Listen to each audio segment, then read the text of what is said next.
Hello guys, welcome to my channel. Welcome back to another video and Allied Health Science వాళ్ళకి welcome. So most frequently asked question ఏంటంటే newly added colleges ఉన్నాయి కదా 5 colleges, అవి private టైపా government టైపా అని అడుగుతున్నారు చాలా మంది. అండ్ ఆ 5 కాలేజ్లో ఉన్న ఫెసిలిటీస్ ఫ్యాకల్టీ గురించి కూడా అడుగుతున్నారు. సో మనం వాటి గురించి ఈ వీడియోలో మాట్లాడుకుందాం. అండ్ చాలా మంది నా గురించి అడుగుతున్నారు మీరు ఏం చేస్తారని. సో నేను బీఎస్సీ రేడియాలజీ చేస్తున్నాను గైస్. ఇప్పుడు సెకండ్ ఇయర్, మార్చ్లో నేను థర్డ్ ఇయర్కి వెళ్ళిపోతాను.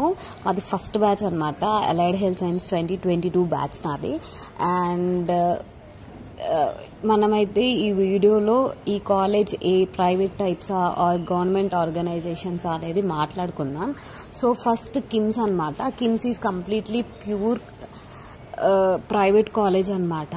మీరు ఆల్రెడీ కిమ్స్ లో ఎంఎల్టీ కోర్స్ ఉంది, కానీ వాళ్ళు అడిషనల్ గా అలైడ్ హెల్త్ సైన్సెస్ కూడా ఇంట్రడ్యూస్ చేశారనమాట కిమ్స్ లో. దెన్ వాళ్ళు యాడ్ చేశారనమాట ఓపీటీ, ఇంకా కార్డియోవాస్కులర్ అని కొన్ని కోర్సెస్ యాడ్ చేసినారు. సెకండ్ ఫేజ్ కి కొన్ని కోర్సెస్ యాడ్ చేసినారనమాట కిమ్స్ లో. అండ్ కిమ్స్ కాలేజ్ సికింద్రాబాద్ లో ఉంటుంది, మీకు తెలిసి ఉండే. అండ్ ఆల్రెడీ కొంతమంది వెబ్ ఆప్షన్స్ లాగ్ చేసుకున్నారు అనుకుంటాను, పెట్టుకున్నారు అనుకుంటున్నాను కిమ్స్ లో. KIMS is very good college అండి, చాలా బాగుంటది. అండ్ ఇంకోటి ఏంటంటే RVM institute of health sciences Mulugu అనమాట, ఇది సిద్దిపేటలో ఉంటుంది. And it is a charitable trust అనమాట. And it is completely private college అనమాట. RVM institute of medical science కూడా ప్రైవేట్ కాలేజే, సిద్దిపేటలో ఉంటుంది. సో అది కూడా ఈ ఇయరే ఇంట్రడ్యూస్ అయిందనమాట అలైడ్ హెల్త్ సైన్స్ లోకి. అండ్ ఆర్వీఎంలో కూడా కొన్ని డిపార్ట్మెంట్స్ ఉన్నాయి, కొన్ని డిపార్ట్మెంట్స్ లేవు. And father Colombo institute of medical science అనమాట, ఇది కూడా ప్రైవేట్ కాలేజే. అండ్ ఇది కూడా ఇయర్ యాడ్ చేశారు, వరంగల్లో ఉంది ఈ కాలేజ్. అండ్ ఇందులో ఆపరేషన్ థియేటర్ టెక్నాలజీ కొన్ని డిపార్ట్మెంట్స్ ఉన్నాయి, మీరు చూసుకొని పెట్టుకున్నారు అనుకుంటున్నాను. సో ఇంకోటి ఏంటంటే Mahavir institute of medical science, which is very very good college guys. Last and final మనం ఈఎస్ఐకి వచ్చేద్దాం guys, which is located in Hyderabad. Sanath Nagar లో ఉంటుంది అనమాట ఈఎస్ఐ మెడికల్ కాలేజ్. అండ్ చాలా పెద్ద కాలేజ్ అనమాట.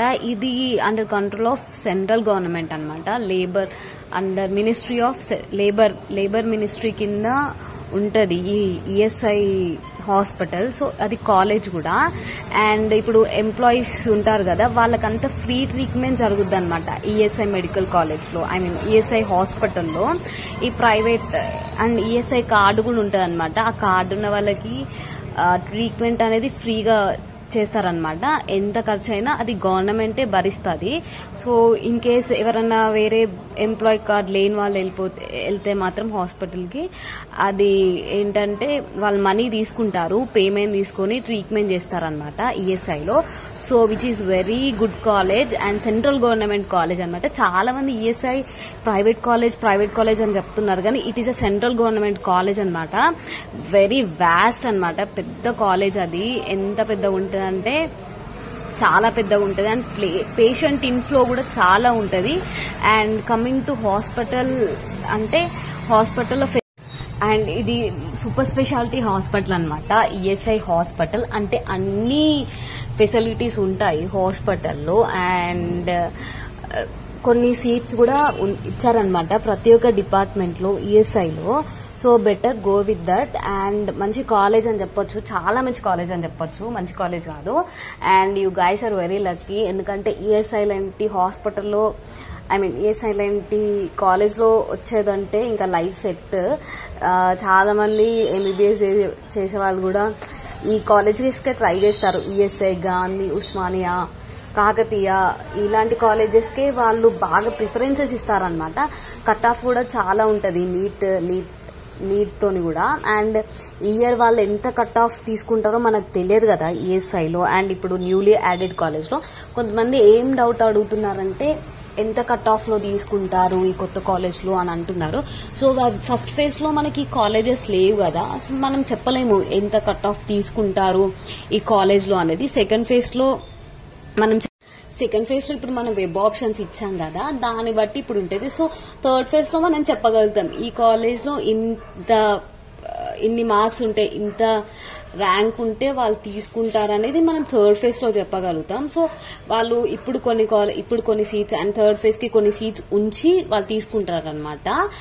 అండ్ పేషెంట్ ఇన్ఫ్లో కూడా చాలా బాగుంటది గైస్ ఈ 5 హాస్పిటల్లో. అండ్ మీ ఒక 4 colleges private college and ESI ఒకటి సెంట్రల్ గవర్నమెంట్ కాలేజ్ అన్నమాట. అండ్ చాలా మంది ఏం క్వశ్చన్స్ అడుగుతున్నారంటే ఏ కాలేజ్ మంచిది అని అడుగుతున్నారు. ప్రతి ఒక్క కాలేజ్ మంచిదండి, ఎందుకంటే ఒక మెడికల్ కాలేజెస్ పర్మిషన్ రావాలంటే చాలా ఫెసిలిటీస్ చూస్తారనమాట. ఒక హాస్పిటల్ అయినా గవర్నమెంట్ హాస్పిటల్ ఉందా, ఎంత ఏరియాలో తీసుకుంటున్నారు, ఏమేం ఫెసిలిటీస్ వాళ్ళు ప్రొవైడ్ చేస్తారు అనేది చూస్తారు. ఇంకోటి ఏంటంటే సెంట్రల్ ఏరియా చూస్తారనమాట. ఒక 10 విలేజెస్ కన్నా 20 విలేజెస్ కి మధ్యలో పెడతారనమాట గవర్నమెంట్ హాస్పిటల్. కాబట్టి దాని నియర్ లోనే మన గవర్నమెంట్ కాలేజ్ కూడా ఎస్టాబ్లిష్ చేస్తారు కదా. సో మనం చెప్పలేం గైస్ ఈ కాలేజ్ మంచిదని నేనైతే చెప్పలేను. Please don't ask that question, ఎందుకంటే అన్ని కాలేజెస్ మంచి కాలేజెస్, నేను బైఫర్గేషన్ చెప్పలేను. ఎందుకంటే మీరు అట్లా అనుకుంటారు, నల్గొండ మెడికల్ కాలేజ్ బాగుంటది అండ్ సూర్యాపేట మెడికల్ కాలేజ్ బాగుంటది అని అంటారు. కానీ ఆదిలాబాద్ రిమ్స్ కాలేజ్ కూడా చాలా బాగుంటది. అలా ఫెసిలిటీస్ అయినా, పేషెంట్ ఇన్ఫ్లో అయినా చాలా బాగుంటది. ఉస్మానియా చాలా బాగుంటది. ఆదిలాబాద్ హాస్పిటల్ ఎందుకు ఫేమస్ కాలేదంటే అది ఒక ఫారెస్ట్ ఏరియాలో ఉంది కాబట్టి అదంతా ఫేమస్ కాలేదని నా థాట్ అనమాట. ఎందుకంటే సిటీ ఫెసిలిటీస్ అంటే సిటీలో ఉన్న ఫెసిలిటీస్ అన్ని ఆదిలాబాద్ రిమ్స్ లో ఉండవన్నమాట. సో అందుకే ఆదిలాబాద్ రిమ్స్ అంత ఫేమస్ కాలేదని నా థాట్. సో మీరు అడగకండి ఈ కాలేజ్ మంచిదా అనేసి. అండ్ ఇంకోటి ఏంటంటే ఫ్రీ స్ట్రక్చర్ కూడా ప్రైవేట్ వాళ్ళకి. మీకు సీట్ వచ్చినాక మీరు కాల్ చేయండి, కాంటాక్ట్ చేయండి కాలేజ్ వాళ్ళకి, they will tell all information అనమాట. ఇంకో చాలా మంది ఏం అడుగుతున్నారంటే సెకండ్ ఫేజ్ లో సీట్ వస్తే, ఫస్ట్ ఫేజ్ లో సీట్ వచ్చిన వాళ్ళకి సెకండ్ ఫేజ్ లో కూడా సీట్ వస్తే అలాట్మెంట్ ఆర్డర్ కోసం 6K కట్టాలని అడుగుతున్నారు. అట్లేం అవసరం లేదండి, వన్స్ ఒకసారి కడితే సరిపోద్ది. యూనివర్సిటీ ఫీజు అంటారు దాన్ని. అండ్ మీ 20,000 కూడా రిఫండ్ చేస్తారు. మీరు కాలేజ్లో ఫీ కట్టారు కదా, ప్రైవేట్ కాలేజ్లోనో అండ్ గవర్నమెంట్ కాలేజ్లో మీరు ఫీ కట్టారు కదా ఇంత, అది కంపల్సరీగా రీఫండ్ చేస్తారు. అండ్ ఇంకో క్వశ్చన్ ఏంటంటే ఫెసిలిటీస్ అండ్ ఫ్యాకల్టీ గురించి అడుగుతున్నారు. సో అవి కొత్త కాలేజెస్ కాబట్టి అంతేం మనం చెప్పలేమన్నమాట. ఫస్ట్ మాకు కూడా అంతేం ఫెసిలిటీస్ లేకుండే, ఫెసిలిటీస్ ఉండే కానీ ఫ్యాకల్టీ కూడా బాగానే ఉండే కానీ మాకు తెలియదు ఇంత చెప్పాలి, ఇన్ని టాపిక్స్ ఇంత వాస్ట్ లా చెప్పాలి, ఇంత డెప్త్ గా ఉండాలని అయితే మాకు తెలియదు అనమాట.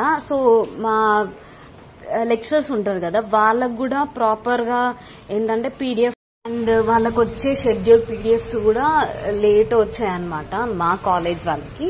సో మనం ఇప్పుడు ఏం చెప్పలేము, ఇంత డెప్త్ చదవాలా అంటే ఇంత డెప్త్ గా చెప్పాలా అని వాళ్ళకి తెలిసి ఉంటే మాత్రం డెఫినెట్లీ ఏం ప్రాబ్లం ఉండదు ఫ్యాకల్టీ పరంగా అయితే.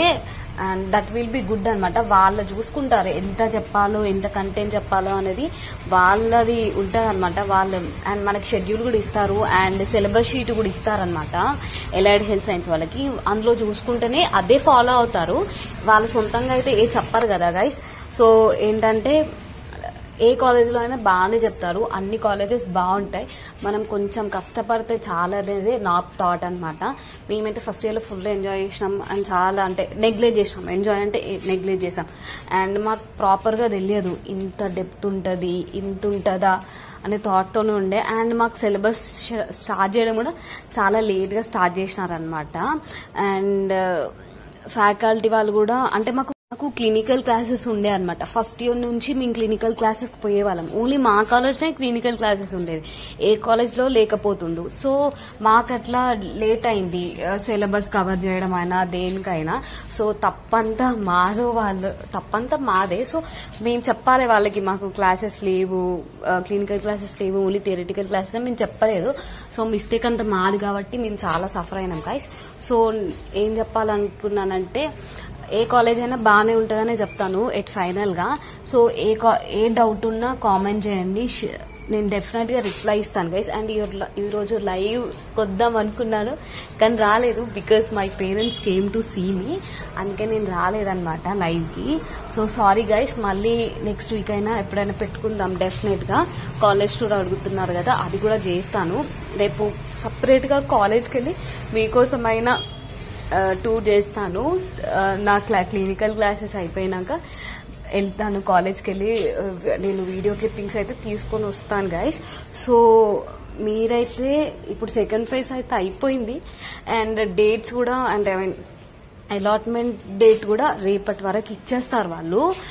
అండ్ అలాట్మెంట్ లిస్ట్ కూడా రేపటి వరకు ఇచ్చేస్తారు. సో అలాట్మెంట్ లిస్ట్ వచ్చినాక ఏమేమి కావాలనేది రేపటి వీడియోలో మనం మాట్లాడుకుందాం. So guys, make sure to subscribe to my channel. Like చేయండి, షేర్ చేయండి, కామెంట్ చేయండి. మీరు ఎంత మంచిగా రిసీవ్ చేసుకుంటే దట్ విల్ గివ్ మోటివేషన్ అనమాట. అరే ఈ కంటెంట్ చేయాలా అనే థాట్స్ అయితే నాకు వస్తాయి. అండ్ మీరు మంచి ఎంకరేజ్ చేస్తే నేను కూడా మంచి మంచి వీడియోస్ పెడతా ఉంటాను. అండ్ డీటెయిల్డ్ వీడియో అయితే పెడతాను ప్రతి ఒక్క దానిపైన. సో క్లాసెస్ గురించి అడుగుతున్నారు, ఇంకా కౌన్సిలింగ్ ప్రాసెస్ అవుతుంది కాబట్టి మనం ఎప్పుడే ఏం చెప్పలేము క్లాసెస్ గురించి. మాకైతే ఫెబ్లో స్టార్ట్ అయినాయి గైస్ క్లాసెస్, అప్పుడు ఫెబ్లో థర్డ్ ఫేజ్ నడుస్తున్నాయి అనమాట, సెకండ్ ఫేజ్ అనమాట. సో నేను లేట్ అయినా మా కాలేజ్కి. సో అదనమాట, నా కౌన్సిలింగ్ ప్రాసెస్ కొంచెం లేట్ అయింది. So bye guys, take care, make sure to subscribe to my channel.